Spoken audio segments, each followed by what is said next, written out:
So in the previous history lecture, we talked about um, the partition of Pakistan, the 3rd June plan, and how the the British finally decided to announce a general independence, and then Pakistan and India, they decided to get independent. I mean, they formed their own governments after partition.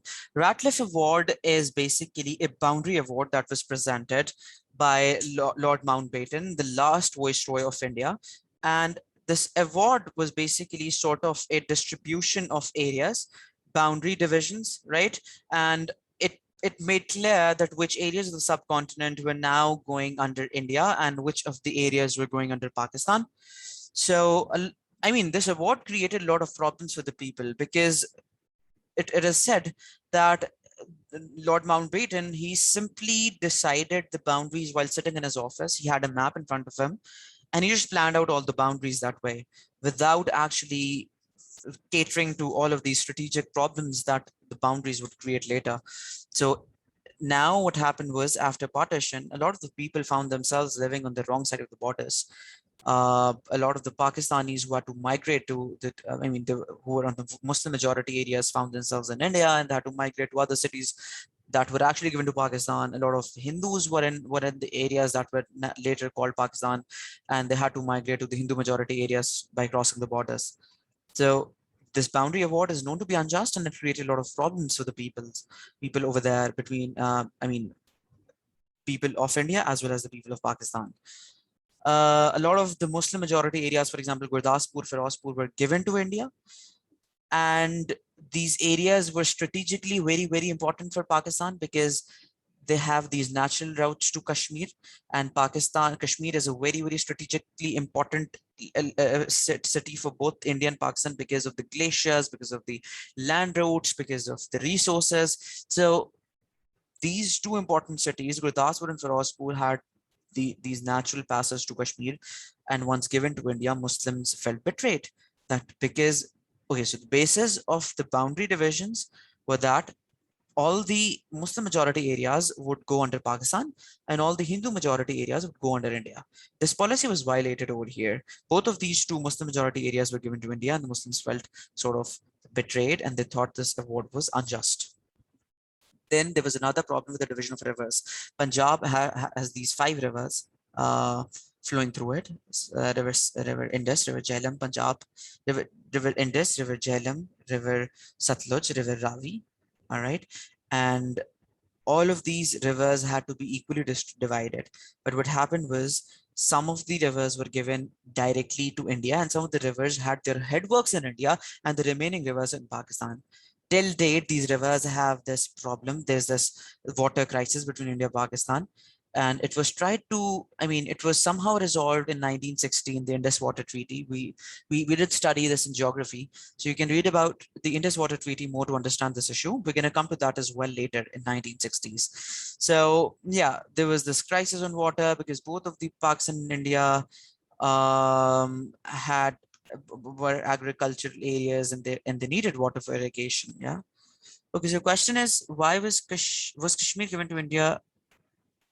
Okay, Kashmir was not exactly given to India, like the major part of Kashmir was given to the Indians, and the reason was that the ruler of the Kashmir was a Sikh, and the majority was Muslims. Muslims were expecting that Kashmir would be given to Pakistan, but when most of the areas of Kashmir were given to India, because the ruler was very influential, Maharaja Hari Singh was the name of that ruler. Okay, he was very influential, and he knew how to dominate the forces. He also convinced the Indian army to basically support them in this cause. Muslims had started to uprise in Kashmir, but their uprisings were again put down because of the influence of the leader and the pressure that they were successful in maintaining over the people of the subcontinent. All right, this is how they fought and they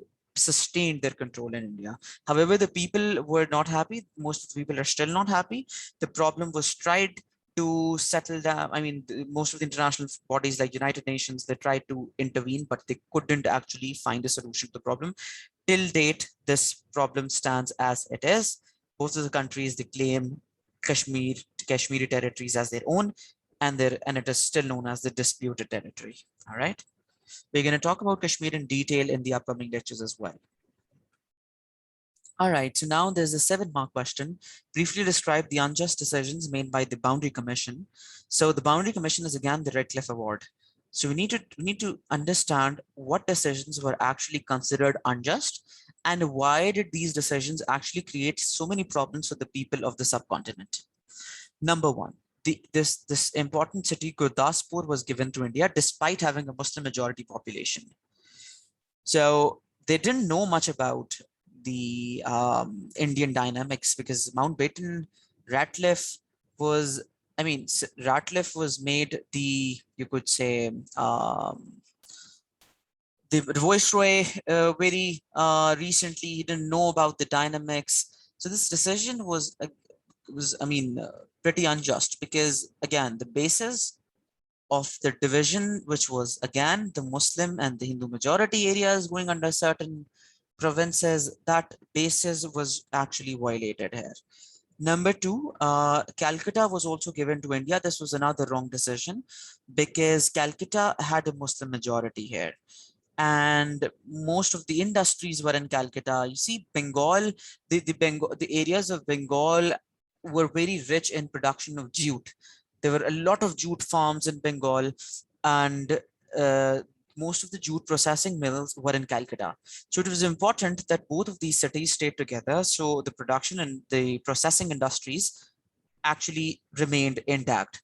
But the British, the Bengal was given to Pakistan and Calcutta was given to India. So now the production area was with Pakistan, but the processing area was with India. अब पाकिस्तान क्या करता, क्योंकि पाकिस्तान के पास तो production थी, क्या mills तो थी नहीं, इंडिया के पास मिल्स थी, वो क्या करते, they didn't have any production area. So now this was a problem here again. I mean, economic crisis, the Bengal was in a severe economic crisis because Bengali industry, Bengali economy depended hugely upon the processing of jute at that time. And once the industries were taken away from them, they went down into an economic crisis. All right. And this created resentment among the Muslim leaders as well, because they wanted both of these cities.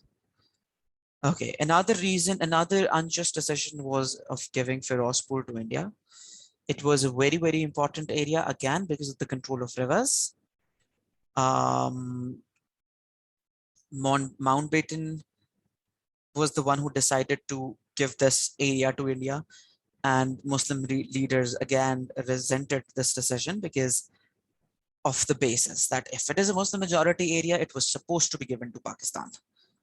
So yeah, this is how, I mean, these are the 3 reasons as to why these decisions were considered unjust by the Boundary Commission.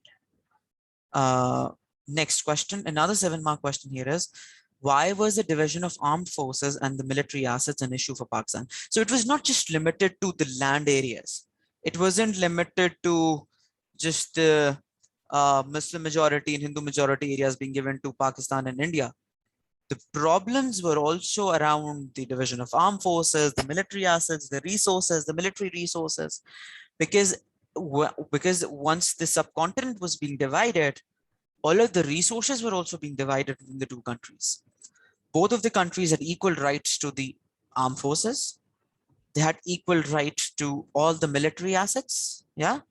So this is the reason as to why the division of resources became a major problem for both of the countries here. Okay, so let's look at the first reason, unfair division of military assets, first of all. So the ratio in which these divisions, these resources were divided was not fair.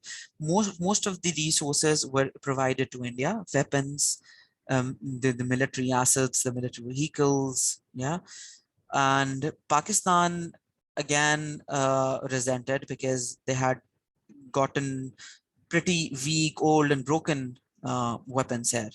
So but it was very important for this newly established country to have a very, very strong defensive system. The Pakistan had to spend a lot of money to purchase new weapons to strengthen the defense system.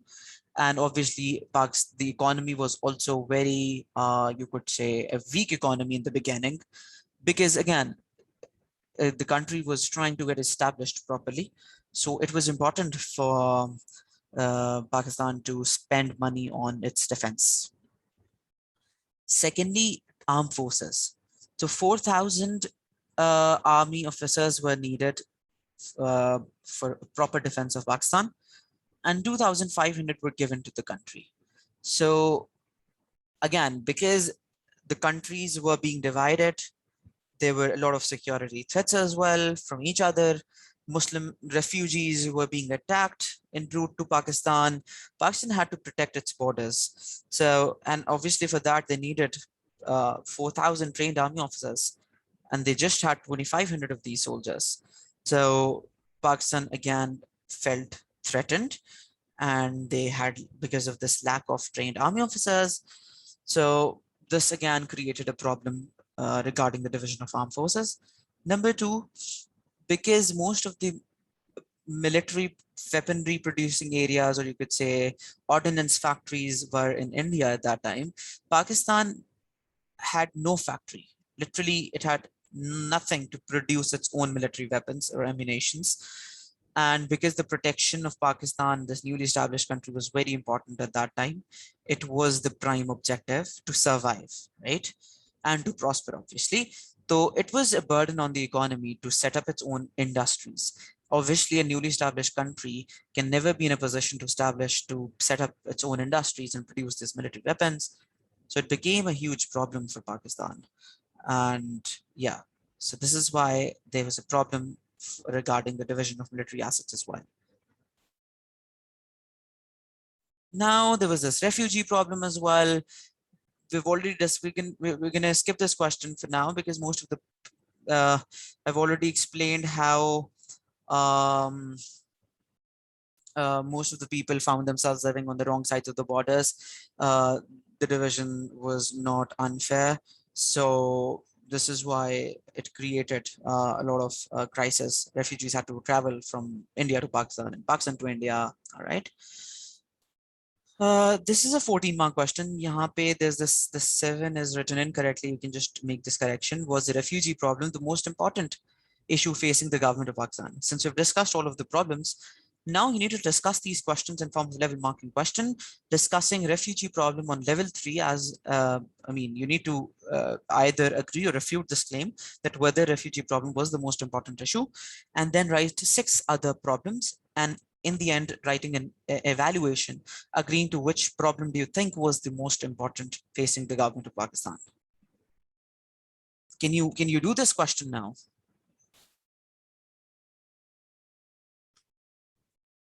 Yeah, I'm gonna end the recording now.